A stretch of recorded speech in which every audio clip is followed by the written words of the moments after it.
Hello दोस्तों, आप सभी का प्रेम की पाठशाला में स्वागत है। आज हम लोग ज्योग्राफी के नए चैप्टर पृथ्वी की संरचना, इंटीरियर ऑफ अर्थ के बारे में हम लोग पढ़ेंगे। और इसमें हम लोग दोस्तों जो 11th जेपीएससी है उसकी हम लोग पूरी तैयारी कर रहे हैं। और इसमें हम लोगों ने शुरुआत किया है ज्योग्राफी से, और साथ ही एक लैंग्वेज पेपर है खोट्ठा, उसको भी शुरू किया है। तो उसका भी वीडियो आपको समय समय पर मिलेगा। और ज्योग्राफी में हम लोगों ने पहला चैप्टर कंप्लीट कर लिया है। आज दूसरा चैप्टर हम लोग शुरुआत करने वाले हैं, और ये तीसरी क्लास है, तीसरा लेक्चर है ये। अगर आपने नहीं देखा है तो डिस्क्रिप्शन में आपको लिंक मिलेगा, वहाँ से आप देख सकते हैं। और चलिए बिना किसी देरी के शुरू करते हैं। इससे पहले अगर आप चैनल के साथ अगर पहली बार जुड़े हैं तो ज़रूर सब्सक्राइब करें। तो बात करें हम लोग जेपीएससी की, तो जेपीएससी में आप सभी को पता है कि जो ज्योग्राफी है, अगर नहीं पता है तो जो ज्योग्राफी है वो पेपर 3 का पार्ट आता है। और पेपर 3 में 2 पार्ट होते हैं, एक हिस्ट्री का होता है और एक ज्योग्राफी का होता है। तो ज्योग्राफी का सेक्शन ए में हिस्ट्री होता है और सेक्शन बी में ज्योग्राफी होता है। दोनों 100 नंबर का पूछा जाता है, ज्योग्राफी 100 नंबर का, हिस्ट्री 100 नंबर का। तो हम लोग ज्योग्राफी को पढ़ रहे हैं, जिसमें हम लोग फिज़िकल ज्योग्राफी में जनरल प्रिंसिपल यानी origin and evolution of earth को हम लोग पढ़ लिए थे। आज हम लोग शुरू करेंगे इंटीरियर ऑफ अर्थ, जिसको हम लोग कहते हैं पृथ्वी की आंतरिक संरचना। इसको शुरुआत करेंगे हम लोग। तो सबसे पहले अगर बात करें,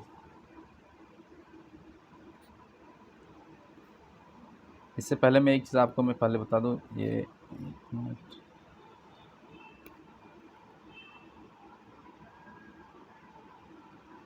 सॉरी, ठीक है। जैसे ये हमारा अर्थ है। तो अर्थ में हम लोगों ने इससे पहले की क्लास में पढ़ा था कि अर्थ कैसे बना, कैसे हुआ। आज जो पृथ्वी में आप जो भी चीज़ देख रहे हैं, चट्टान देख रहे हैं, चट्टान देख रहे हैं, नदी देख रहे हैं, झरना देख रहे हैं, पहाड़ देख रहे हैं, पर्वत देख रहे हैं, तो इसके बारे में आगे की क्लास में हम लोग पढ़ेंगे कैसे बनना, कैसे क्या हुआ। आज हम लोग पृथ्वी के अंदर में क्या क्या है, ठीक है, पृथ्वी के जो आंतरिक संरचना है इसके बारे में जानेंगे कि इसकी पृथ्वी की जो अंदर है क्या क्या चीज़ पाया जाता है, कितने लेयर में पाया जाता है। तो जैसा कि आप प्याज अगर आपने देखा होगा, तो प्याज क्या होता है, वो लेयर बाय लेयर रहता है। प्याज में क्या होता है, लेयर बाय लेयर रहता है। जैसे फर्स्ट लेयर होता है, दूसरा लेयर होता है, तीसरा लेयर होता है। जैसे आप प्याज को निकालेंगे तो आपको बहुत सारा लेयर मिलेगा, कुछ इस तरह से, ठीक है। तो पृथ्वी के साथ भी कुछ इसी तरह का पृथ्वी भी है, ये अलग अलग लेयर में बटा हुआ है, अलग अलग स्तर में बटा हुआ है, और अलग अलग उसकी कुछ खासियत है, अलग अलग क्वालिटी, अलग अलग मेटल पाया जाता है, ठीक है। तो मुख्य रूप से जो हमारी पृथ्वी है उसमें मुख्य रूप से 3 लेयर पाए जाते हैं, ठीक है। जो पृथ्वी है वो पृथ्वी में कितने तरह के लेयर पाए जाते हैं, मुख्य 3 प्रकार के लेयर पाए जाते हैं। जो पहला लेयर होता है उसको क्या कहते हैं, जो पहला लेयर होता है उसको कहते हैं क्रस्ट, ठीक है। उसके बाद फिर क्या होता है, मेंटल होता है, फिर क्या होता है, लास्ट में होता है कोर। ये 3 लेयर होते हैं मुख्य रूप से। लेकिन इससे पहले हम लोग ये समझते हैं कि पृथ्वी जो है इसमें हम लोग अगर इसका हमारा जो पर्यावरण है, पर्यावरण को अगर हम बांटें तो ये 3 भागों में बढ़ता है। एक तो स्थल मंडल,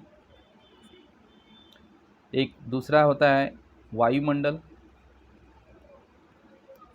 और एक होता है जल मंडल, ठीक है। जल मंडल, और एक अगर आप सुने होंगे तो एक होता है जैव मंडल। जैव मंडल जिसको बायोस्फीयर बोलते हैं। तो बायोस्फीयर का मतलब क्या होता है, जहाँ पे हवा, लैंड और जो जल है वो तीनों कंबाइन रूप जहाँ पे मिले उसको क्या कहते हैं, जैव मंडल। तो इसकी चर्चा हम बाद में करेंगे, पहले हम इसके पे आते हैं। तो ये मुख्य 3 पार्ट होता है हमारा इन्वायरमेंट का, स्थल मंडल, वायुमंडल और जल मंडल। तो आज हम लोग स्थल मंडल को जानेंगे कि स्थल मंडल क्या होता है, स्थल मंडल किसको कहते हैं, तो आज हम इस पार्ट को शुरुआत कर रहे हैं और साथ ही हम लोग जो पृथ्वी की आंतरिक संरचना है उसके बारे में हम लोग पढ़ेंगे। चलिए, सबसे पहले हम लोग जानते हैं कि स्थल मंडल क्या है। तो स्थल मंडल क्या है? जिस भाग पे हम लोग रहते हैं, जो ठोस भाग है, जो पृथ्वी का जो ठोस भाग है जहाँ पे हम लोग रहते हैं, वो क्या कहलाता है? भूमंडल, या फिर इसी को बोलते हैं स्थल मंडल भी कहते हैं। ठीक है, ये स्थल मंडल क्या है, या फिर अगर इंग्लिश में आप पढ़ें तो इसको बोलते हैं लिथोस्फीयर। ठीक है, लिथ का मतलब होता है रॉक। ठीक है, लिथ का मतलब होता है रॉक और स्फीयर का मतलब मंडल, यानी कि ये जो मंडल है ये किससे बना है? रॉक से बना है। रॉक यानी कि चट्टान, चट्टान यानी पत्थर, तो रॉक से बना है। रॉक से क्यों बना, कैसे बना? तो रॉक आया कहाँ से? तो रॉक आया लावा से, और लावा कहाँ से आया? जो ज्वालामुखी उद्गार हुआ उससे, ज्वालामुखी विस्फोट हुआ उससे लावा बना, फिर लावा से रॉक बना, रॉक से ही जो मिट्टी आप देख पा रहे हैं, मिट्टी कहाँ से बना? रॉक से ही बना। ठीक है, तो ये लावा कहाँ से निकला? ज़मीन के अंदर से निकला। तो हम लोग आगे पढ़ेंगे कि ये लावा कैसे बना, इसके बाहर निकलने का कारण क्या है, वो ज़मीन से ही क्यों निकला, आसमान से क्यों नहीं आया। ठीक है, तो इसके बारे में हम लोग पढ़ेंगे। तो हम लोग पढ़े थे स्थल मंडल। तो स्थल मंडल किसे कहते हैं? वह ठोस भाग जिस पर हम लोग रहते हैं वो स्थल मंडल कहलाता है। यह भूपरपट्टी की चट्टानों तथा मिट्टी की पतली परतों से बना होता है, जिसमें जीवों के लिए पोषक तत्व पाए जाते हैं। यानी स्थल मंडल में क्या होता है? पोषक तत्व होता है, मिट्टी होता है, चट्टान होता है।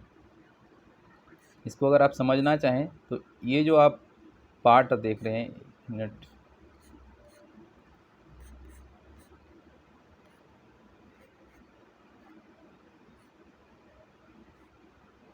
यहाँ पे मैंने फिगर लगाया था, फोटो। ये जो आप यहाँ पे ये इस फिगर को देखें, इस फिगर में जो आपको दिख रहा है, ये नहीं, ये पार्ट जो दिख रहा है अलग अलग दोनों, ये जो दिख रहा है ये क्या है? ये ठोस भाग है पृथ्वी का, और यही ठोस भाग क्या कहलाता है? स्थल मंडल कहलाता है। ये ठोस भाग, ये जो आपको दिख रहा है यहाँ पे, ये जो ऊपर का जो लेयर है, और पृथ्वी हमारी कैसे इसी तरह अलग अलग लेयर में, ये एक लेयर हो गया, ये दूसरा लेयर है, एक तीसरा लेयर, ये 3 लेयर में ही बंटा हुआ है। तो ये जो है हमारा, ये जो ठोस भाग आपको दिख रहा है, बाहरी भाग जो है, ये बाहरी भाग क्या है? स्थल मंडल है। अब स्थल मंडल के बारे में और कुछ हम जान सकते हैं। यहाँ पे पृथ्वी की सतह के 2 मुख्य भागों में बांटा जा सकता है। जो पहला भाग होता है वो क्या कहलाता है? महाद्वीप कहलाता है, और जो बड़े स्थलीय भूभाग है वो क्या कहलाता है? महासागरीय बेसिन कहलाता है। जैसे कि ये अगर पृथ्वी का सरफेस है, यहाँ पे क्या है? ये जल, ये महासागर है, ये जल है, और यहाँ पे स्थल मंडल है। स्थल यानी कि जो भूभाग है, पहाड़ पर्वत है, पेड़ है। ठीक है, ये भाग है। तो ये क्या कहलाता है? ये जो ज़मीन वाला जो पार्ट है, ज़मीन जो आपको ये दिख रहा है, ये पार्ट क्या कहलाता है? महाद्वीप कहलाता है। जो स्थलीय भूभाग होता है ये क्या कहलाता है? महाद्वीप कहलाता है। और ये जो पानी वाला जो हिस्सा आपको दिख रहा है ये क्या कहलाता है? महासागरीय बेसिन कहलाता है। यानी जो बड़े जलाशय हैं वो क्या कहलाता है? महासागरीय बेसिन कहलाता है। तो उसके बाद जितने भी महासागरीय बेसिन है वो क्या होते हैं? आपस में एक दूसरे से जुड़े हुए हैं। जैसे कि यहाँ पे आप इस फिगर में देख सकते हैं, ये क्या है? ये जो आप दिख रहा है ये आपका, ये सब क्या है? महाद्वीप है, महाद्वीपीय भाग है। ये जो आपको दिख रहा है साथ, ये सब क्या है? महाद्वीपीय भाग है। और ये जो आपको दिख रहा है जल, ये सब क्या है? महासागरीय बेसिन कहलाता है। ये जो आपको दिख रहा है जल वाला पार्ट, ये सब क्या है? महासागरीय बेसिन है। अब यहाँ पे देखें, अगर हम बात करें तो जो समुद्र का जल है वो सभी जगह क्या है? समान है। और यही कारण है कि हम जब भी किसी स्थल की ऊंचाई को मेजरमेंट करते हैं, किसी स्थल की ऊंचाई को मापते हैं, तो हमेशा हम उसका जो बेस मानते हैं, जो बेस यानी जो आधार लेते हैं, वो हमेशा क्या लेते हैं? समुद्र तल का आधार लेते हैं। क्योंकि सभी जगह क्या है? समुद्र तल क्या है? सभी जगह क्या है? बराबर है। सभी जगह बराबर है। यहाँ कहीं से ले सबका जो लेवल है, सी लेवल, वो बराबर होता है। अब हम लोग आगे चलते हैं।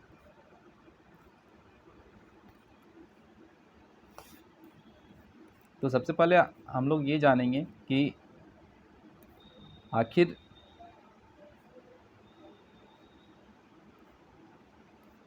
पृथ्वी के बारे में, पृथ्वी की आंतरिक संरचना के बारे में हम पढ़ रहे हैं।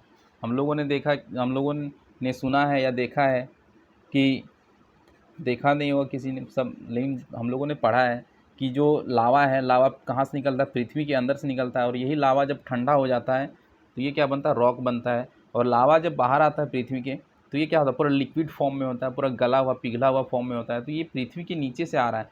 तो उससे आखिर लोग कैसे अनुमान लगाए कि पृथ्वी का जो है लेयर अलग अलग लेयर में बँटा हुआ है, उसको क्रस्ट कहते हैं, मेंटल कोर कहते हैं, और कितने दूर तक फैला हुआ है, लोगों ने जाना कैसे? तो सबसे पहले यही हम जानेंगे कि पृथ्वी के अंदर, अगर हम पृथ्वी की बात करें तो पृथ्वी का जो रेडियस है, ठीक है, जो डायमीटर की अगर बात करें, यानी कि पृथ्वी पूरा डायमीटर इसकी बात करें, तो ये है 12,000 है, 12,600, 12,356, सॉरी 656, इतना किलोमीटर है। तो ये 756 होगा दोस्तों, ठीक है, 12,756 किलोमीटर है। तो ये इतनी गहराई में नीचे जाके किसने देखा? जाना तो पॉसिबल नहीं। तो लोगों ने जाना कैसे कि यहाँ पे अंदर में इसमें क्या है? तो सबसे पहले हम लोग जानेंगे कि साक्ष्य क्या है, किसके आधार पे लोगों ने जाना, किस स्रोत पर। तो ये हम लोग पढ़ेंगे।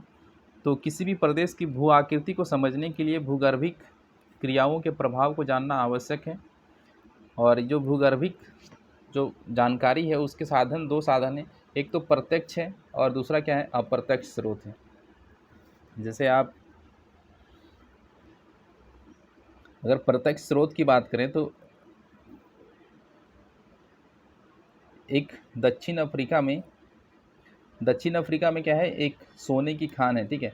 और इस सोने की खान में खुदाई करते हुए लोग 3 से 4 किलोमीटर ज़मीन के अंदर पहुंच गए हैं, ठीक है। लेकिन अब उसके आगे जाना पॉसिबल नहीं है। क्यों पॉसिबल नहीं है? तो क्योंकि उसके नीचे क्या है? टेम्परेचर बहुत ज़्यादा है, तापमान बहुत ज़्यादा है, तो इसलिए लोग जा नहीं पाते हैं। तो ये क्या है? एक प्रत्यक्ष स्रोत है कि हाँ, पृथ्वी के जैसे नीचे हम जा रहे हैं तो क्या हो रहा है? तापमान में वृद्धि हो रहा है। ये तापमान में लगभग कितना वृद्धि होता है? तो 32 मीटर पे 1 डिग्री सेल्सियस टेम्परेचर बढ़ जाता है। यानी कि पृथ्वी के जैसे हम 32 मीटर गए, 1 डिग्री टेम्परेचर बढ़ गया, फिर 32 गए, फिर 1 डिग्री टेम्परेचर बढ़ गया, ठीक है। तो प्रत्येक 32 मीटर पे जो पृथ्वी का तापमान बढ़ता है नीचे, वो कितना बढ़ता है? 1 डिग्री सेल्सियस।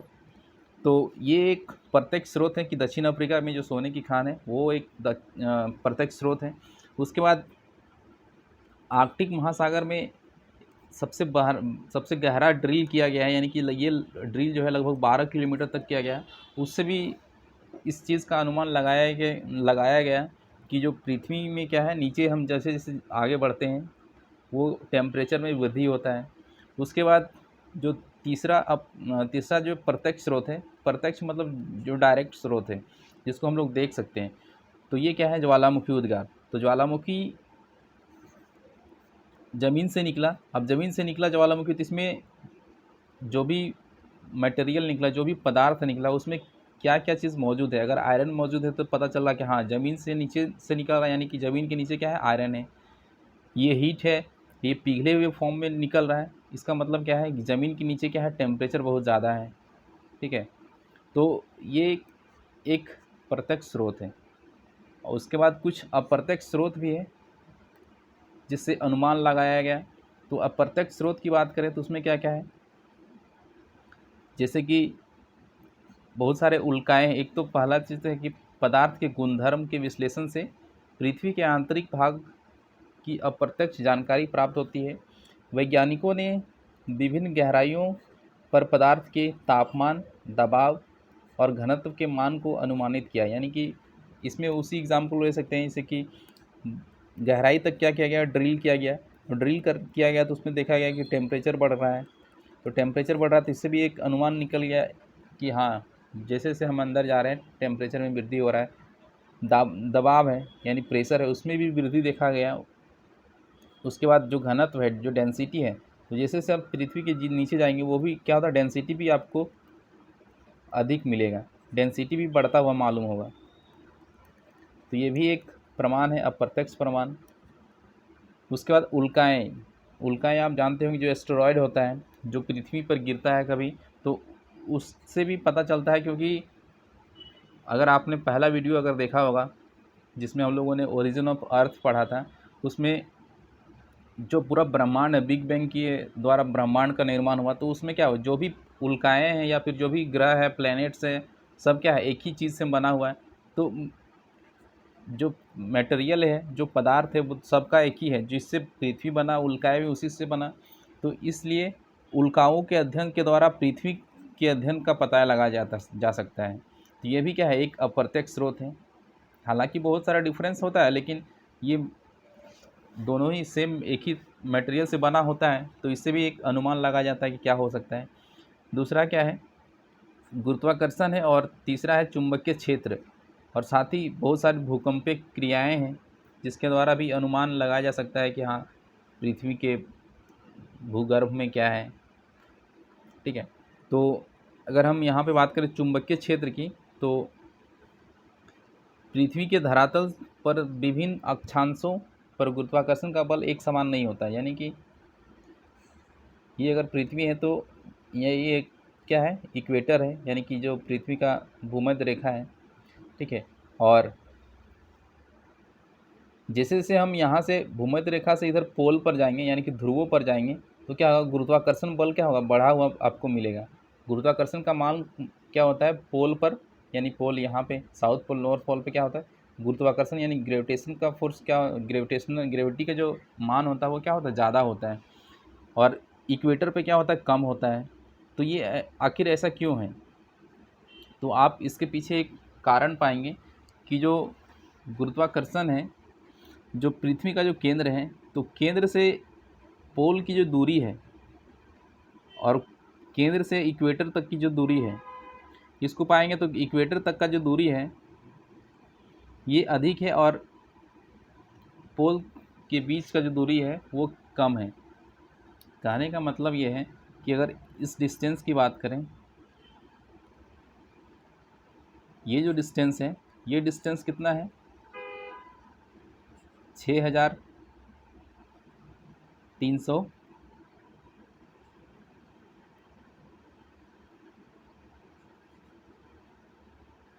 314, एक मिनट दोस्तों इसको, तो ये यहाँ पे दोस्तों ये 314 नहीं है, सॉरी, ये है आपका 300, एक मिनट,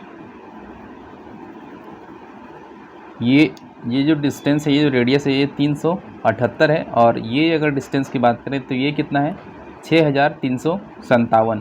तो मैक्सिमम कौन सा है, मैक्सिमम ये है। तो मैक्सिमम ये है, तो यहाँ पे जो जितना नज़दीक होगा पोल, जो पृथ्वी का केंद्र से, उसका ग्रेविटी ज़्यादा होगा, तो ये कम है, तो ये इसके नज़दीक है पोल। तो यहाँ पे इसी कारण से क्या है, ग्रेविटी क्या होता है, ज़्यादा होता है ग्रेविटी का मान, और यहाँ पे क्या होता है, इक्वेटर पे कम होता है। तो यहाँ पे देखिए, पृथ्वी से के केंद्र से दूरी के कारण गुरुत्वाकर्षण बल ध्रुवों पर अधिक और भूमध्य रेखा पर कम होता है।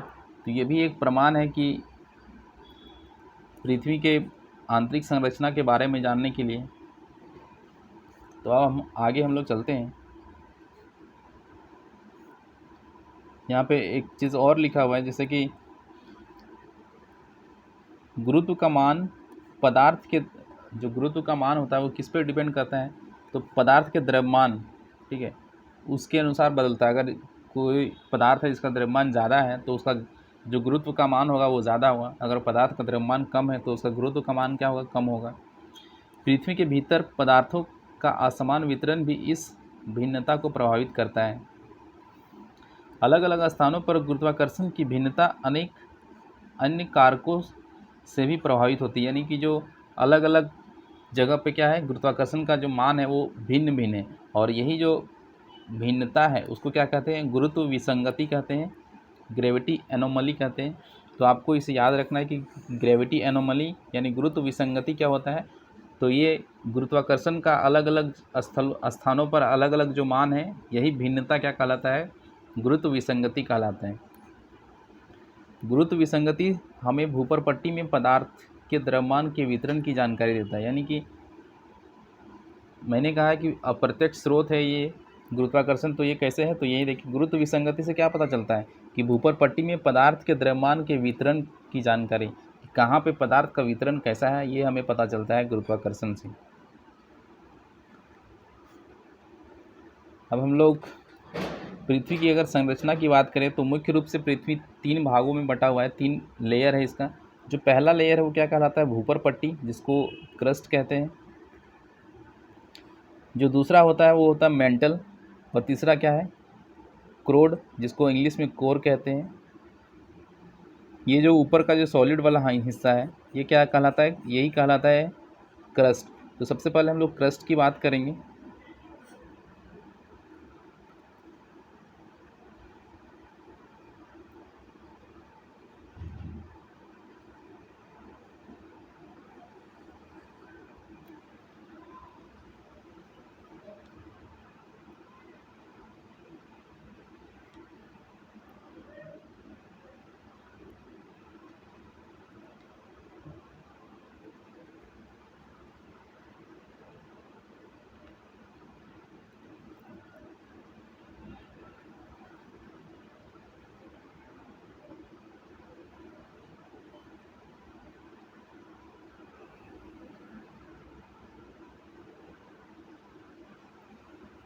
ये पृथ्वी का एक हम लोग टुकड़ा, एक हिस्सा ले लेते हैं, ठीक है।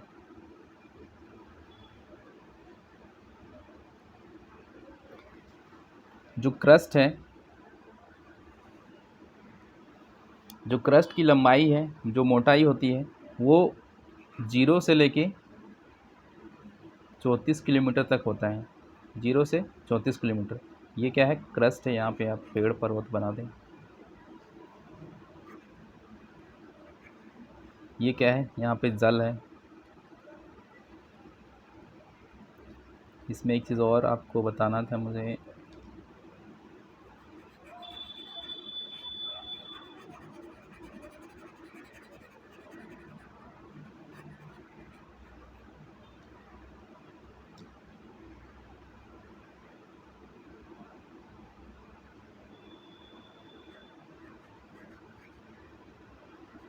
ये पहाड़ है, पर्वत है, ठीक है।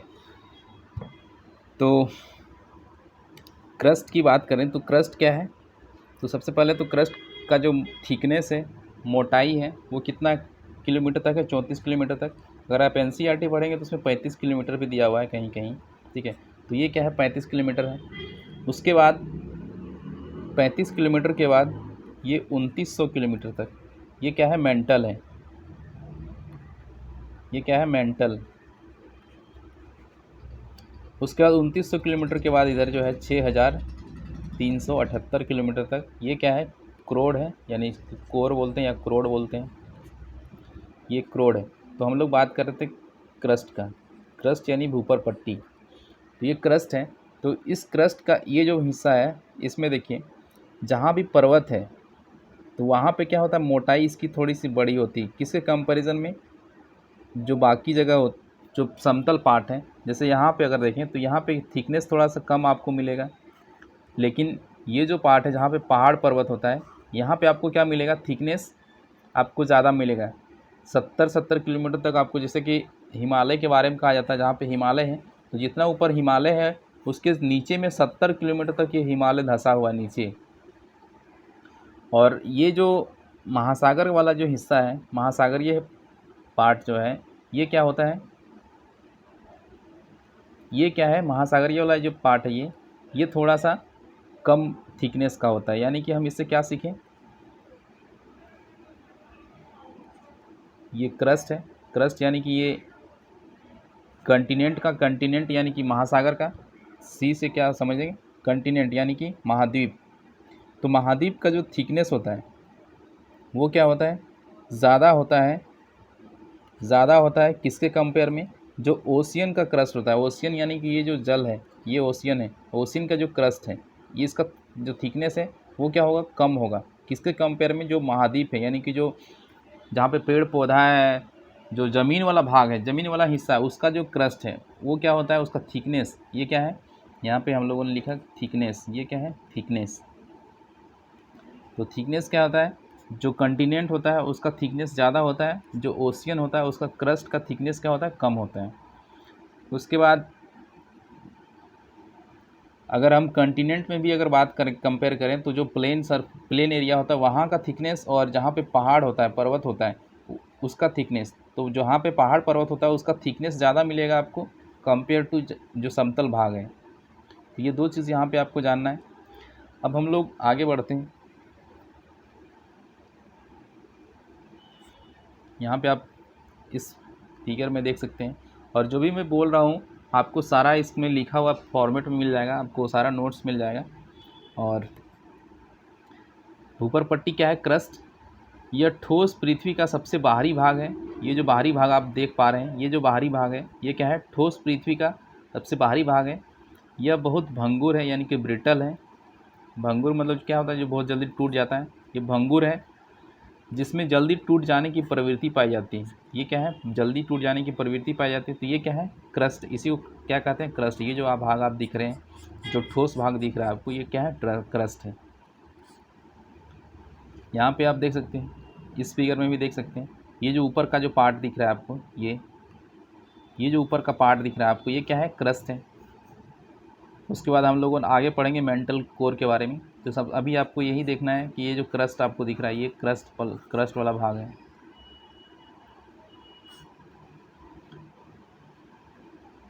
यहाँ पे देखिए, जैसे मैं बात कर रहा था वो थिकनेस की, तो ये देखिए, ये क्या है, ओशियन है। ओशियन के नीचे यहाँ पे देखिए, ये थिकनेस आपको क्या मिलेगा, कम मिलेगा, थोड़ा सा कम मिलेगा कंपेयर टू किसका, जो कंटिनेंट है। कंटिनेंट क्या है, ये है। यहाँ पे देखिए पेड़, सॉरी, यहाँ पे पर्वत है, तो पर्वत का क्या है, ये थिकनेस ज़्यादा है। तो यहाँ पे देखिए, ये जो अगर बात करें तो ये लगभग जो औसत थिकनेस होता है वो कंटिनेंट ओशियनिक क्रस्ट का, यानी कि जो महासागरीय क्रस्ट होता है उसका जो एवरेज थिकनेस होता है वो 5 किलोमीटर के आसपास होता है। और जो कंटिनेंट होता है यानी महाद्वीप होता है, उसका जो थिकनेस होता है लगभग 70 किलोमीटर तक ठीक होता है। ठीक है, लेकिन नॉर्मली एक एवरेज हम लोग लेते हैं, तो वो जो कितना किलोमीटर तो कितनी दूर तक हम लोग मानते हैं, 34 किलोमीटर जो डिस्टेंस है, वहाँ तक के डिस्टेंस को हम लोग क्या कहते हैं, क्रस्ट कहते हैं। अब हम लोग यहाँ पे देखिए कि भूपर पट्टी की मोटाई महाद्वीपों और महासागरों के नीचे अलग अलग है। महासागरों में भूपर पट्टी की मोटाई महाद्वीपों की तुलना कम है। महासागरों के नीचे इसकी औसत मोटाई 5 किलोमीटर, जबकि महाद्वीपों के नीचे यह 30 किलोमीटर तक है। मुख्य पर्वतीय श्रृंखलाओं के क्षेत्र में यह मोटाई और भी अधिक है, यानी जहाँ पर्वत श्रृंखला है वहाँ पे मोटाई अधिक है। हिमालय पर्वत श्रेणियों के नीचे भूपर पट्टी की मोटाई 70 किलोमीटर तक है। महासागरों के नीचे भूपर पट्टी की चट्टानें बेसाल्ट निर्मित है, यानी कि जो महासागर के नीचे जो भूपर पट्टी है उसका निर्माण किससे हुआ, बेसाल्ट चट्टानों से हुआ है।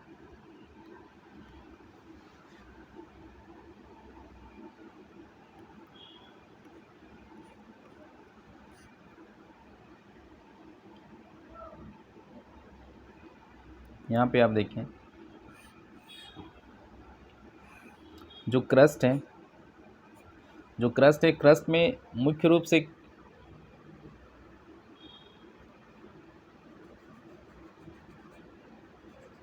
यहाँ मैं बना लेता हूँ पानी। ठीक है, ये क्या है, ये महासागर है। तो ये जो महासागर के नीचे जो क्रस्ट है, यहाँ पे जो मेटल पाया जाता है वो पाया जाता है सीमा। सीमा का मतलब होता है सिलिका और मैग्नीशियम। और जो कंटिनेंट है यानी जो महाद्वीप है, वहाँ पे जो मेटल पाया जाता है वो पाया जाता है सिलिका और एल्युमिनियम। ठीक है, जिसको क्या कहते हैं, सियाल कहते हैं। उसके बाद अगर मेंटल की बात करें तो मेंटल में पाया जाता है सीमा। और यहाँ जो कोर होता है वो क्या पाया जाता है, निकल और फेरस। निकल यानी लोहा, निकल और लोहा, तो इसको क्या कहते हैं, नीफे कहते हैं। और ये क्या है, मेंटल, तो मेंटल में क्या पाया जाता है, सीमा यानी कि सिलिका और मैग्नीशियम। और ये नीफे यहाँ ये पाया जाता है क्रोड में। और ये क्या है, भूपर पट्टी, भूपर पट्टी में पाया जाता है। भूपर पट्टी में भी आपको याद रखना है कि जो महासागरीय भूपर पट्टी है उसमें सीमा पाया जाएगा, यानी सिलिका और मैग्नीशियम। लेकिन जो महाद्वीपीय भूपर पट्टी है उसमें सियाल पाया जाएगा, यानी सिलिका और एल्युमिनियम पाया जाएगा। तो यहाँ पे आप देखिए, महाद्वीपीय संहति, संहति का मतलब होता है मास, ठीक है। महाद्वीपीय संहति मुख्य रूप से सिलिका एवं एल्यूमिना जैसे खनिजों से बनी है, इसलिए इसे सियाल या सीएल लिखा हुआ है, सियाल कहते हैं। सी से क्या हुआ, सिलिका और एल्यूमिना। महासागर की परपट्टी मुख्यतः सिलिका और मैग्नीशियम की बनी है, इसलिए इसे सीमे यानी कि सिलिका और मैग्नीशियम कहा जाता है। अब हम लोग बात करें मेंटल की।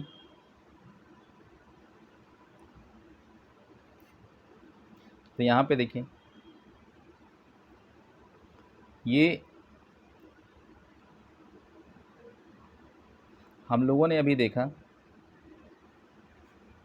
जो क्रस्ट है, जो क्रस्ट है वो क्या है, सॉलिड ठोस है, सॉलिड है। लेकिन जैसे आप मेंटल पे जाएंगे तो मेंटल क्या है, हम लोगों ने देखा ये कितना किलोमीटर है, 34 किलोमीटर तक था, और ये फिर कितना है, 2900 किलोमीटर तक है। इसको मैं फिगर थोड़ा सा अच्छे से बना दूँ।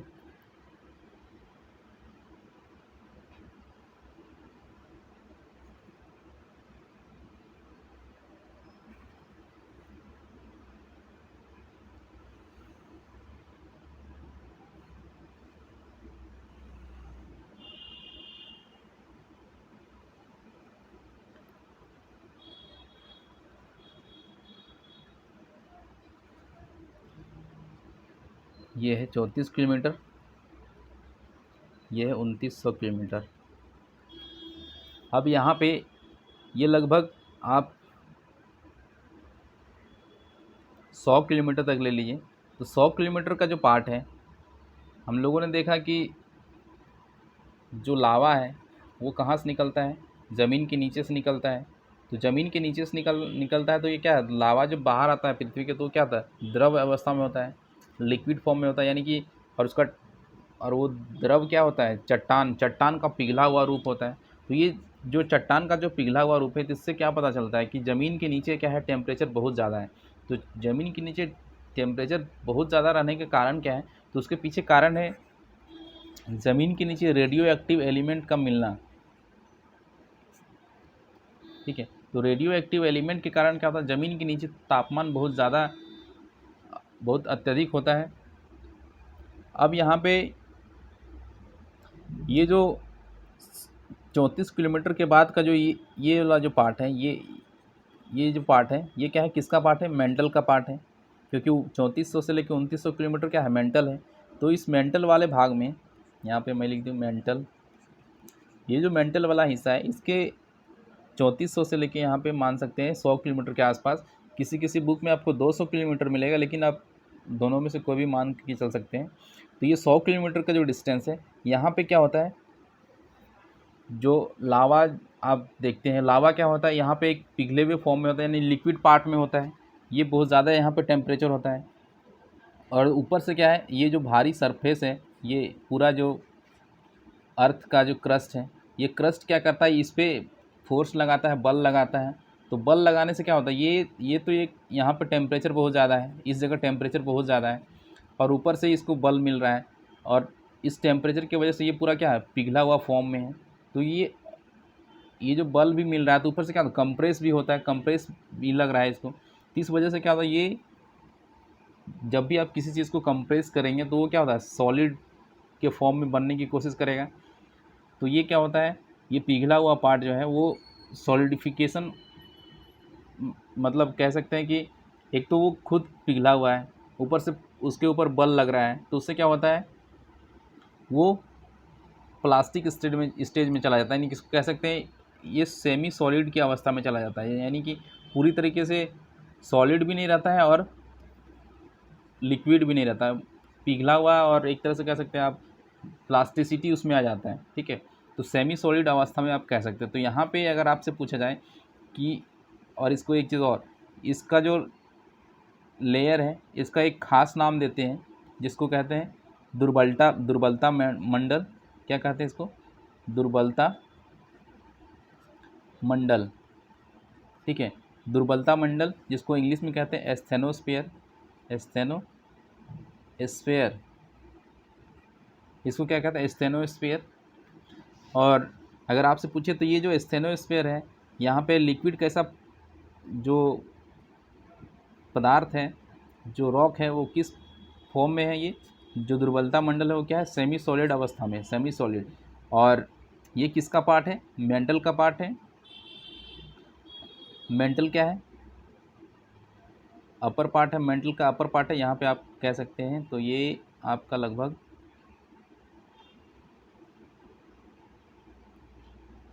1 मिनट दोस्तों, ये जो डिस्टेंस है ये यहाँ पे आप मान के चलो,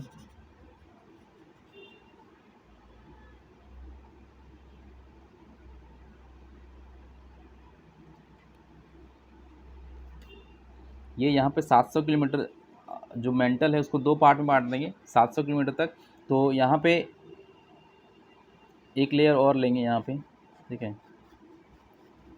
यहाँ पे होगा ये 200 किलोमीटर, 3400 से लेके ये 200 किलोमीटर तक क्या है? ये ठोस अवस्था में रहता है, ठीक है। ये ठोस अवस्था में।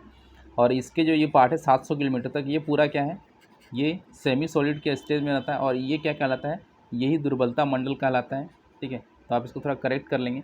ये 700 किलोमीटर तक होता है। और ये जो 200 किलोमीटर है ये पे पूरा क्या होता है? सॉलिड स्टेट में होता है, सॉलिड अवस्था में होता है। यानी अगर हम बात करें,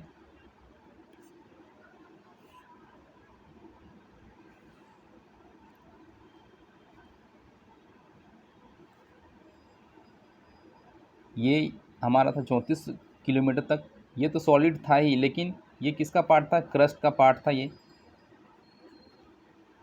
और 3400 के बाद ये 200 किलोमीटर का जो क्षेत्र है, ये 200 किलोमीटर तक का, ये भी क्या है? सॉलिड स्टेट में है। तो इस सॉलिड स्टेट को और इस क्रस्ट को, ये सॉलिड स्टेट जो है ये किसका हिस्सा है? ये हिस्सा किसका है? मेंटल का हिस्सा है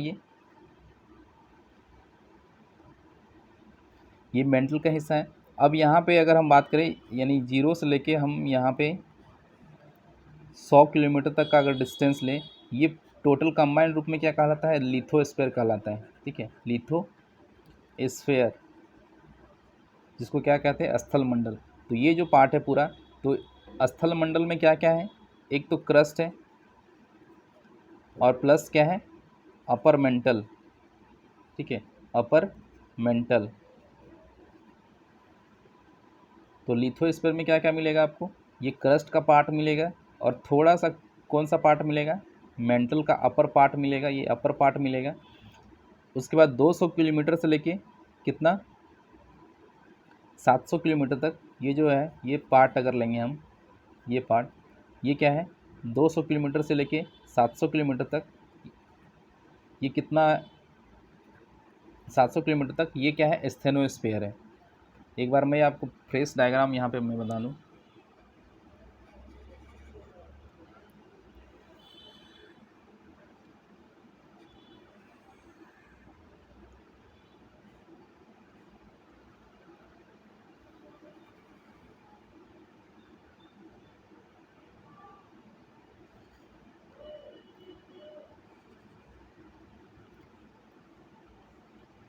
ये हो गया 34 किलोमीटर तक।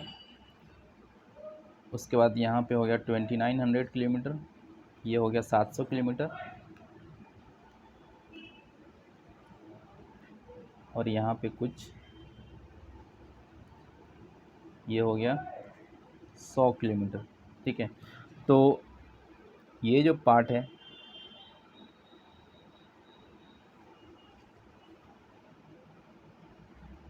ये क्या है? ये क्रस्ट है।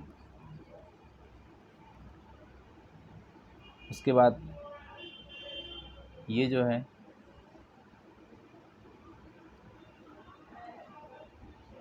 सॉरी, एक क्रस्ट प्लस, ये क्रस्ट प्लस क्या है, upper part,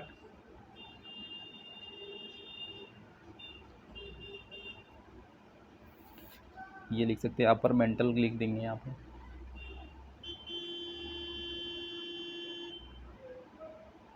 crust plus upper mantle, ठीक है।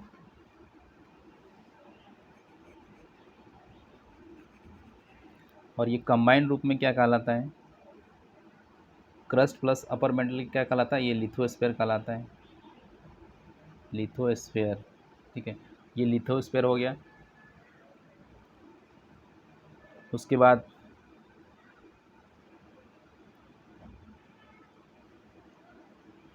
ये जो है 100 किलोमीटर से ये 700 किलोमीटर का जो रेंज है, ये क्या है, स्टेनोस्फीयर कहलाता है, ये स्टेनोस्फीयर,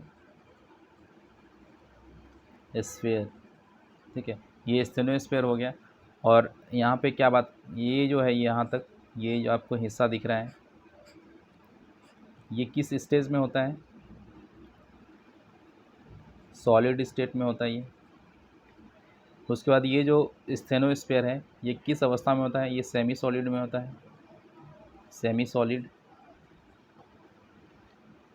तो यहाँ पे हम लोगों ने क्या देखा कि जो क्रस्ट है, क्रस्ट कितने दूर तक है, यहाँ पे 34, यहाँ पे देखिए ये क्या है, क्रस्ट, ये वाला जो है यहाँ तक, ये क्या है, क्रस्ट।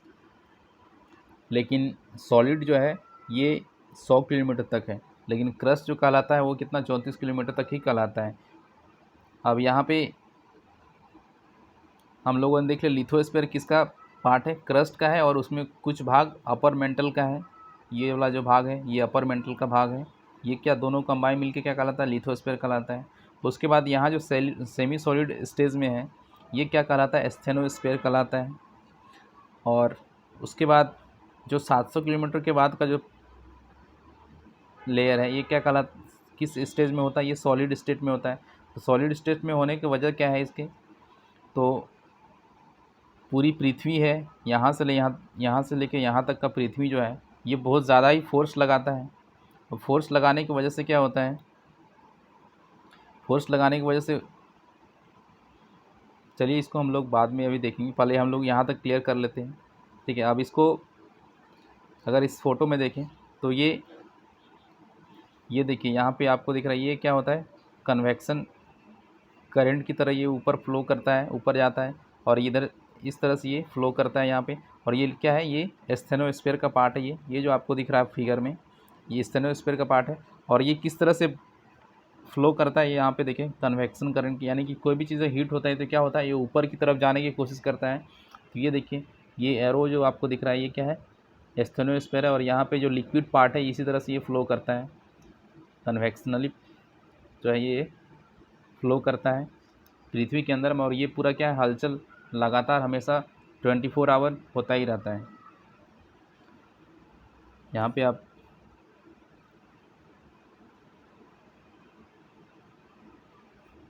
इसमें देखिए,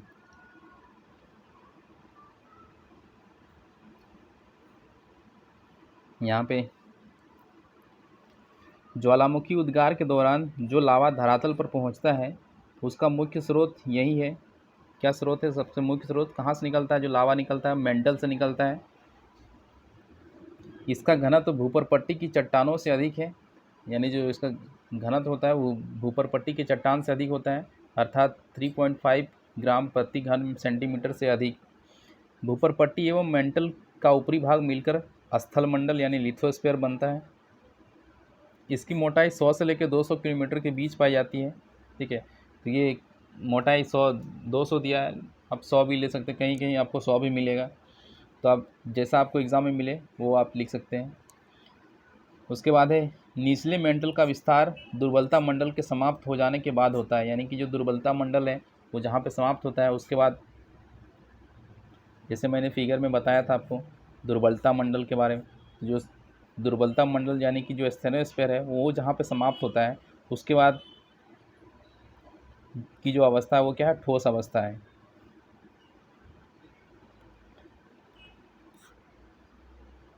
तो हम लोग यहाँ पे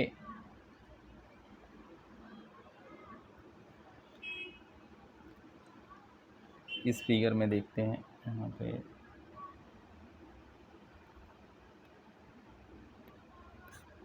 यहाँ पे देखिए, ये जो एस्थेनोस्फीयर है ये क्या है, सॉलिड सेमी सॉलिड स्टेट में होता है ये। और ये कितने किलोमीटर तक होता है, 200 मान लीजिए, 200 या 100 जो भी आप मानना चाहें, 100 किलोमीटर। तो ये उसके बाद ये टोटल जो पार्ट है यहाँ पे आप देख सकते हैं, एक मिनट,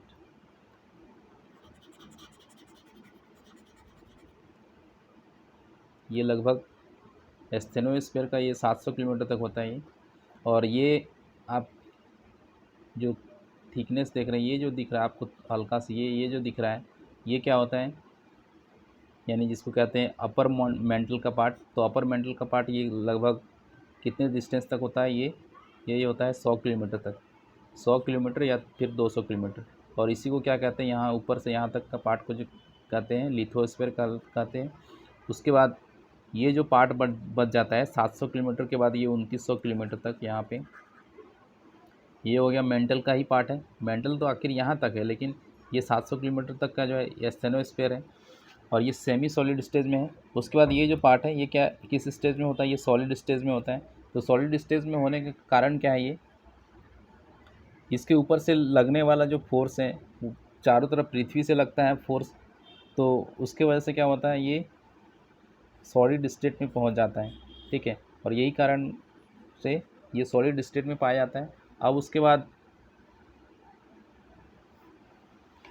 जैसा कि हम लोगों ने पढ़ा कि हर 32 मीटर पे 1 डिग्री टेम्परेचर क्या होता है, बढ़ जाता है। तो हर 32 मीटर पे क्या होता है, टेम्परेचर 1 डिग्री सेल्सियस बढ़ जाता है। तो 2900 के बाद जैसे जैसे हम नीचे जाएंगे तो क्या हुआ, टेम्परेचर और बढ़ेगा। तो टेम्परेचर और बढ़ने से क्या होता है,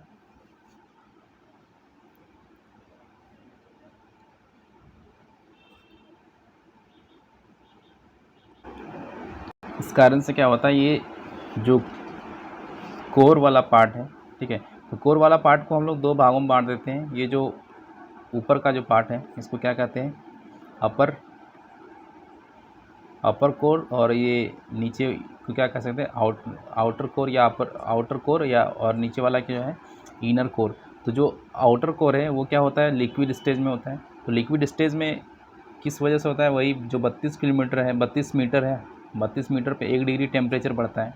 तो इस वजह से क्या होता है, ये टेम्परेचर काफ़ी ज़्यादा यहाँ पे हो जाता है, इस वजह से यहाँ पे ये लिक्विड स्टेज में पाया जाता है। और अगर हम इनर कोर की बात करें, जो सबसे अंतिम, जो सबसे केंद्र जहाँ पे पृथ्वी का है, वो वाला जो हिस्सा है वो सॉलिड स्टेज में होता है। सॉलिड स्टेज में ये इसका होने के पीछे कारण क्या है कि ये सबसे आंतरिक हिस्सा है, और सबसे आंतरिक हिस्सा में है तो इसकी वजह से क्या होता है, पूरे पृथ्वी के जो बाकी लेयर है, पूरे पृथ्वी से इसको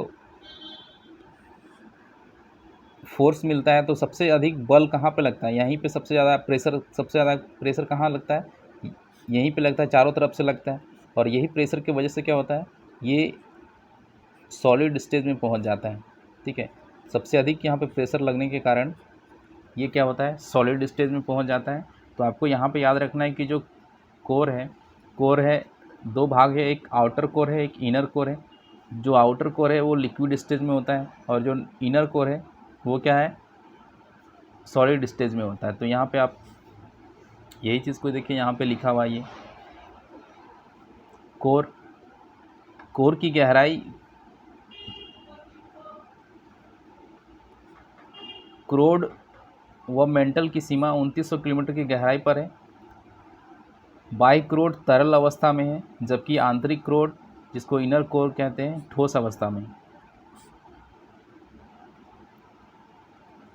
मेंटल व कोर की सीमा, चट्टानों का घनत्व लगभग 5 ग्राम प्रति घन सेंटीमीटर तथा केंद्र में 6300 किलोमीटर की गहराई तक घनत्व लगभग, यानी जैसे से हम नीचे जाते हैं पृथ्वी के, वो क्या होता है, घनत्व क्या होता है, बढ़ते जाता है। यहाँ पे देख सकते हैं जो मेंटल है, मेंटल में कितना घनत्व है, 5 ग्राम प्रति घन सेंटीमीटर। और कोर तक जाते जाते, यानी केंद्र तक जाते जाते 63 किलोमीटर तक जाते जाते जो घनत्व बढ़ के कितना हो जाता है, 13 ग्राम प्रति घन सेंटीमीटर हो जाता है। इससे क्या पता चलता है? इससे पता चलता है कि क्रोड भारी है, भारी पदार्थों से मिलकर बना है, और ये भारी पदार्थ क्या है? निकल है और लोहा है। और इसी कारण से इसे क्या कहते हैं? नीफे कहते हैं। इस परत को क्या कहते हैं? नीफे नाम से जाना जाता है। अब यहाँ पे देखिए, ये एक उसी का एक हिस्सा यहाँ पे बनाया गया है। जैसे देखिए, ये क्रस्ट है, क्रस्ट में क्या पाया जाता है? सियाल।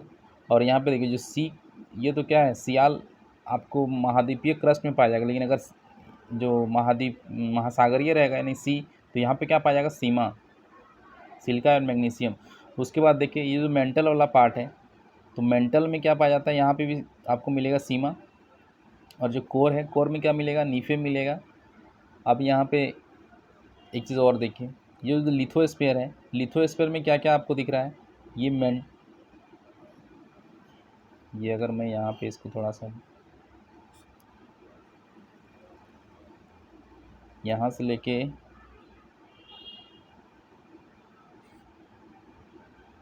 सॉरी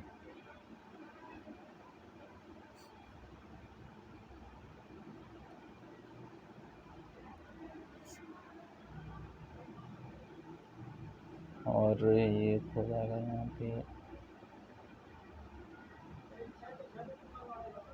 ठीक है। तो ये जो पार्ट आपको दिख रहा है यहाँ पे, ये क्या है? ये क्रस्ट है, ठीक है, ये क्रस्ट है।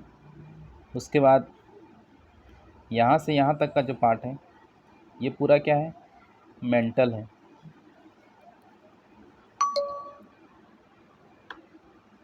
ये क्या है? पूरा मेंटल है ये। उसके बाद ये जो पार्ट है, ये क्या है? क्रोड है, ठीक है।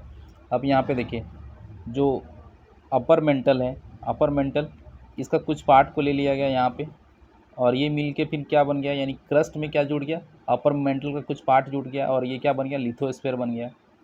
अब यहाँ पे एक चीज़ और आप समझने की ज़रूरत है, यहाँ पे हर जगह पे क्या हो रहा है? कुछ ना कुछ परिवर्तन हो रहा है। तो उस परिवर्तन को क्या कहते हैं? जैसे अगर आप यहाँ पे देखेंगे,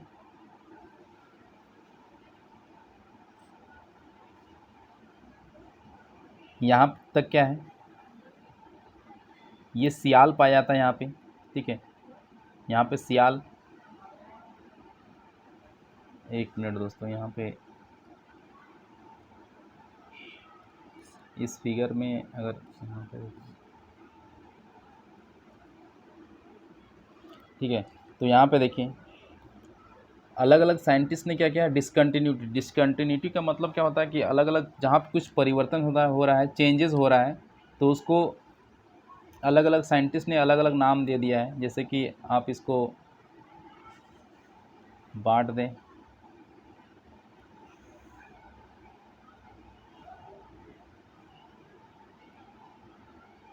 ये क्रस्ट का हो गया, ये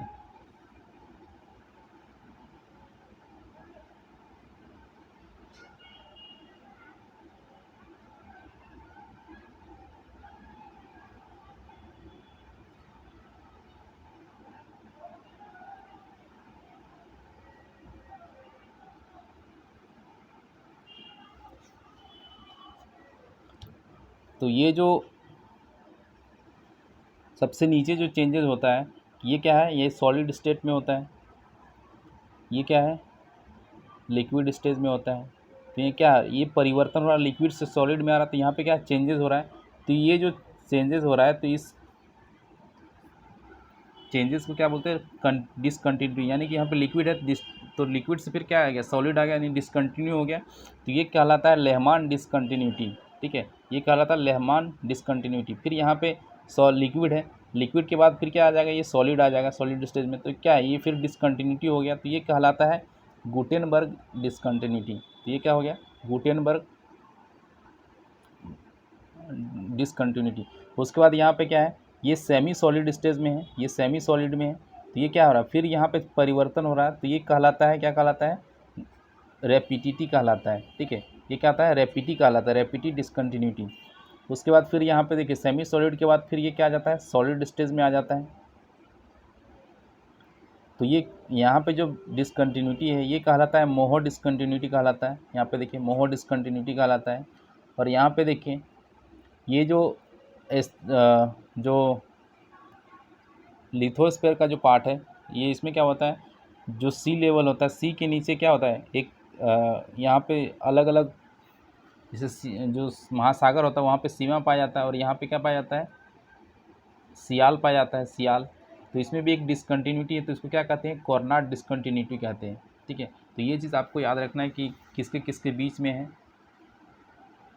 तो ये डिसकंटिन्यूटी को आपको याद रखना है कि किसके किसके बीच में है। और आगे हम लोग चलते हैं। जैसे क्वेश्चन कैसे पूछा जाएगा कि आपसे पूछ देगा कि लेहमान डिसकंटिन्यूटी किसके किसके बीच में है, तो ये क्या हो जाएगा, अपर आउटर कोर और इनर कोर के बीच में है।